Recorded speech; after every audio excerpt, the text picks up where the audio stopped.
भाजपाई जितने कपटी हैं उतने ही ब्रांडिंग वाले हैं, मगर सच्चाई से पीछे नहीं हटना चाहिए, थोड़ा पीछे जाते हैं। 1947 और उसके बाद आया हमारा संविधान। संविधान में क्या कहा?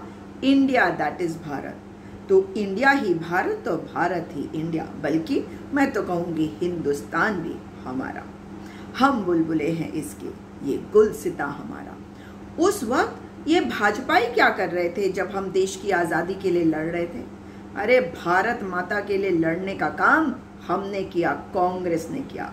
उस वक्त भाजपाइयों के जो पूर्वज थे, हिंदू महासभा हो और या फिर अन्य जितने आरएसएस की शाखाएं हो, वो केवल जहर घोल रही थी समाज में, लोगों को गुमराह कर रही थी और अंग्रेजों के पिट्ठू बन के काम कर रही थी।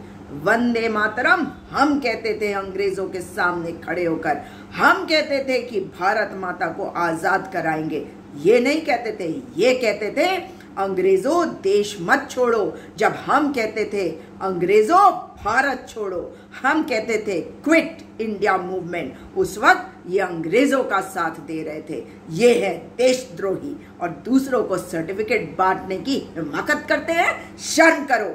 भारत माता हमारी है, तुमसे पहले है, हमेशा रहेगी। और इंडिया नाम हमने दिया।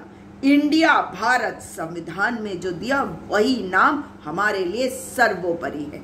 India that is Bharat is a union of states. कुछ दिन पहले तक तो आपके बेवकूफ प्रवक्ता आकर टीवी पे बोला करते थे यूनियन ऑफ स्टेट्स क्यों कहा। जब राहुल गांधी जी ने इस बात को पार्लियामेंट में कहा तो इन्हें तो यही नहीं पता था कि आर्टिकल 1 शुरू ही ऐसे होता है कि India that is Bharat is a union of states. इन्हें ना विश्वास है ना ज्ञान है। बस अगर इनके गोबर जैसे दिमाग के अंदर कुछ है तो कपट और षड्यंत्र है, गद्दार कहीं के।